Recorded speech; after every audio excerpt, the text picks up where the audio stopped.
আমি যতটুকু আশা করেছিলাম এটার থেকে ভালো আমার প্রার্থীরা লড়ছে। আর দেখেন, তৃণমূল কংগ্রেস একটা বিকল্প হয়ে উঠছে। হার জিত থাকে, কিছুটা ক্যান্ডিডেটেরও কপাল থাকে, আর আমারও কপাল আছে, কিন্তু মানুষ কিন্তু তৃণমূল কংগ্রেসকে এখন অনেক সিরিয়াসলি নিচ্ছে। মানে মানুষ বলছে আপনি তো এটা জিতবেন, আপনি তো সেটা জিতবেন।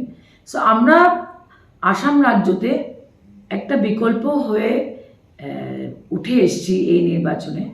আর আমাদের ওয়ার্কাররা অনেক কষ্ট করেছে, এবং গুরুত্বপূর্ণ ব্যাপার হলো, সবাই ভাবতো যে তৃণমূল কংগ্রেস শুধু বরাক ভ্যালিতে লড়বে, কিন্তু আজকে আমরা ধেমাজিতে লড়ছি, আমরা ডিগবয়ে লড়ছি, আমরা মাকুমে লড়ছি, আমরা পলাশবাড়িতে লড়ছি, আমরা লড়ছি কুকড়াঝাড়ে, এবং বরাকেও লড়ছি।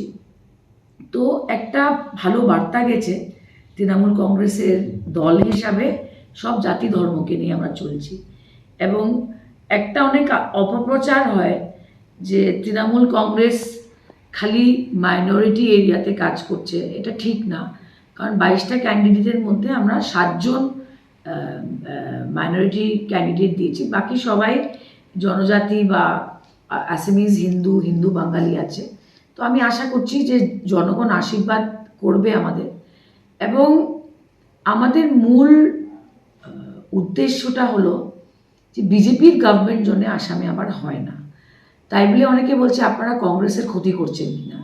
আপনারা প্রত্যেকটা সিটে একটা সার্ভে করে দেখবেন, আমরা যেখানে যেখানে ক্যান্ডিডেট দিয়েছি সেখানে কংগ্রেস প্রার্থী সিলেকশন করাটা ভুল করেছে।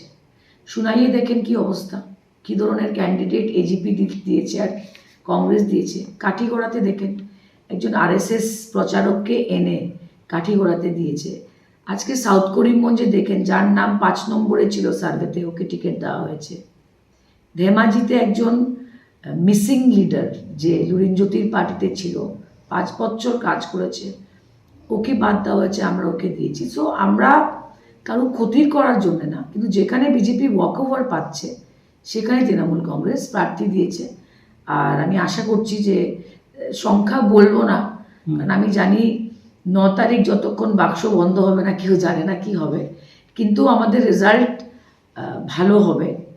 এবং আমি মমতাদি, অভিষেক বন্দ্যোপাধ্যায়কে বিশেষ ধন্যবাদ জানাচ্ছি, কারণ শাইনি ঘোষ, ইউসুফ পাঠান, বাবুল সুপ্রিয়, কীর্তি আজাদ, শতাব্দী সবাইকে পাঠিয়েছেন। তা উনি আসতে পারছেন না বিকজ বেঙ্গলে ইলেকশন আছে, কিন্তু যতটুক মানে সাপোর্ট উনি দিয়েছেন, এটাও আমার আশার থেকে অনেক বেশি। সিক্সার মারতে হলে মাঠে থাকতে হয়। যদি মাঠের বাইরে থাকেন তো হাতে ব্যাটও থাকে না আর বলও থাকে না। তো মাঠে থাকলেই, ময়দানে থাকলেই আপনি ছক্কা আর চৌকা মারতে পারবেন। তো আমরা মাঠে আছি, আর আমার বিশ্বাস যে শিলচরের আগামী কর্পোরেশন ইলেকশনে আমরা ভালো রেজাল্ট করতে পারবো। এবং 29-এ যদি বরাকে সিট বাড়ে লোকসভাতে, মমতা বন্দ্যোপাধ্যায়ের পারমিশন নিয়ে আমি নিজে প্রতিদ্বন্দ্বিতা করার চিন্তা ভাবনা করছি। আচ্ছা।